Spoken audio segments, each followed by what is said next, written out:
लोकशाहीर अण्णाभाऊ साठे यांना भारतरत्न मिळावा, माजी मंत्री बाळासाहेब थोरात.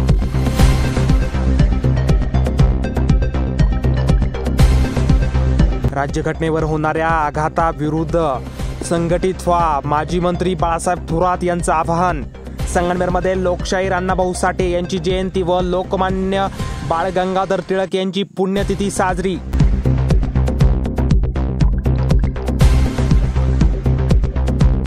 महाकवी संत ज्ञानेश्वर, संत तुकाराम व विविध संत, छत्रपती शिवाजी महाराज, संभाजी महाराज, महात्मा गांधी, समाजसुधारक यांना त्रास देणाऱ्या धर्मांध वृत्ती आजही कार्यरत आहे. हे लोक वेळीच ओळखा. गोरगरिबांनी, सर्वसामान्य माणसाला किंमत ही राजघटनेमुळे असून राजघटनेवर होत असलेल्या आघाताविरोधात सर्वांनी संघटित होऊन लढा, असे आवाहन बाळासाहेब थोरात यांनी केले असून साहित्यरत्न अण्णाभाऊ साठे यांना भारतरत्न मिळावा अशी मागणी त्यांनी केली आहे. संगमनेर बस स्थानकासमोर मातंग एकता समाज व सकल मातंग समाजाच्या वतीने 105व्या जयंतीनिमित्ताने अण्णाभाऊ साठे यांना अभिवादन करण्यात आले.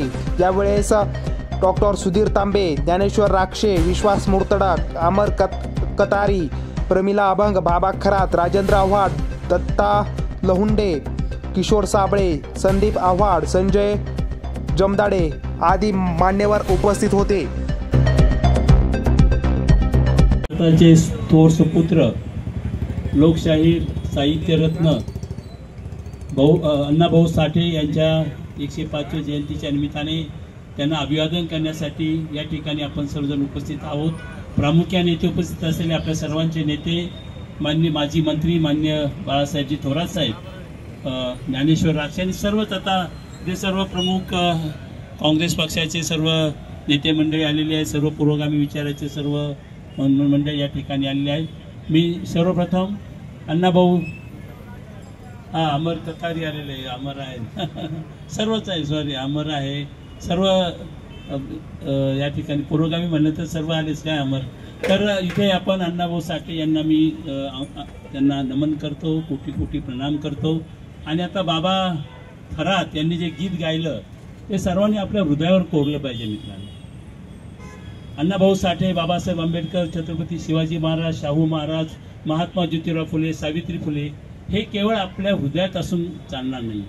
त्यांचे केवळ जयंती उत्सव केले, मोठ्या मिरवणुका काढल्या म्हणजे आपलं कर्तव्य संपलं असं जर आपण समजत असू तर आपण अत्यंत चूक त्या ठिकाणी करत आहोत. अण्णाभाऊ साठे हे आपल्या कृतीमध्ये आले पाहिजे. ज्याप्रमाणे ते आपल्या हृदयात आहेत त्यांना आपण त्या ठिकाणी देवस्थानी मानतो, त्याचप्रमाणे ते आपल्या कृतीमध्ये असले पाहिजे, आपल्या ॲक्शनमध्ये असले पाहिजे. मग बाबा खरातांनी सांगितलेलं गीत जे आहे की इथल्या धर्मव्यवस्थेने, इथल्या अर्थव्यवस्थेने या इथल्या गरीब माणसाला पिढ्याने पिढ्या पिचलेले आणि आजही पिचले जात आहोत. फक्त जाणीव जर आपण विसरलो, असं म्हणतात बाबासाहेब आंबेडकर म्हणायचे की गुलामाला त्याच्या गुलामीची जाणीव झाल्याशिवाय तो बंड करून उठणार नाही. आणि मग पहिलं तर आपल्याला या गोष्टींची जाणीव झाली पाहिजे की आजही अनेक गोष्टीमध्ये या ठिकाणी समता आपल्याला नाकारली जाते. राज्यघटनेची रोज पायमल्ली या ठिकाणी होते. मग अण्णाभाऊंचा विचार घेऊन आपण या राज्यघटनेच्या विरुद्ध लढणार की नाही लढणार हा खऱ्या अर्थाने प्रश्न आहे. आणि म्हणून राज्यघटनेचा बचाव करणं हे आपल्या सर्वांचं कर्तव्य आहे. कारण राज्यघटनेच्या माध्यमातून या देशामध्ये आपल्याला असलेली लोकशाही आणि राज्यघटना यांना वाचवणे आपल्या विशेषतः दलित समाजासाठी, पीडित समाजासाठी, शोषित समाजासाठी हे अत्यंत महत्त्वाचं आहे.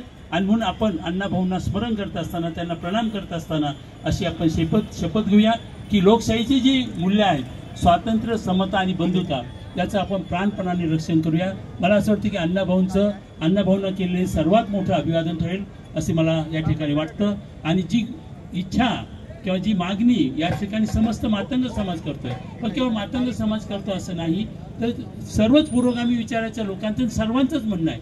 मला सांगा की एका छोट्याशा दलित समाजातून येऊन एवढे थोर साहित्यिक झालेले अण्णाभाऊ साठे होते, केवळ साहित्यिक होते का? नाही ना. त्यांनी इथल्या समाज व्यवस्थेत कोरडे ओढले. त्यांनी साम्यवादी विचाराच्या माध्यमातून लोक जागरण त्या ठिकाणी केलं आहे. आणि म्हणून देशाला पुढे नेण्याचं काम, समाजाला पुढे नेण्याचं काम, अलौकिक काम अण्णाभाऊ साठे यांनी केलंय. आणि म्हणून त्यांना या ठिकाणी भारतरत्न या ठिकाणी हा पुरस्कार दिला गेला पाहिजे, तो द्यावा. ही जी काही मागणी आपल्या सर्वांची आहे, आम्ही सर्व आपल्याबरोबर आहोत एवढी भावना या ठिकाणी व्यक्त करतो आणि माझे 2 शब्द संपवतो. धन्यवाद. यानंतर आपल्या सर्वांचे नेते माननीय थोरात साहेब या ठिकाणी बोलतील. अण्णाभाऊ साठे यांची आज आपण जयंती संगमेरमध्ये साजरी करत आहोत, महाराष्ट्रात साजरी करत आहोत आणि जिथे जिथे पुरोगामी विचार आहे तिथे देशामध्ये सुद्धा साजरी होते आहे. अण्णाभाऊंचा विचार हा आपल्या सर्वांच्या दृष्टीने भविष्य काळाकरता सुद्धा अत्यंत महत्वाचा आहे. अत्यंत महत्वाचा विचार तो आहे. आपल्या संयुक्त महाराष्ट्र चळवळीचा कालखंड आहे की ज्यावेळेस कामगार म्हणून अण्णाभाऊ मुंबईला आले होते. त्यांनी लिहिलेल्या गीत अमर शेख यांनी गायले आणि संयुक्त महाराष्ट्राची चळवळ पेटून उठली. मुंबई महाराष्ट्रामध्ये राहण्याचा मोठा जे कोणी असेल योगदान द्यायचंय त्यामध्ये अण्णाभाऊंना अमर शेख यांना सुद्धा द्यावं लागणार आहे. निपक्ष, रोखठोक तसेच सामाजिक, आर्थिक, राजकीय, शैक्षणिक, धार्मिक ह्या रोखठोक बातम्यांचा आढावा घेण्यासाठी आपल्या MH ऑनलाईनला नक्की सबस्क्राईब करा. धन्यवाद.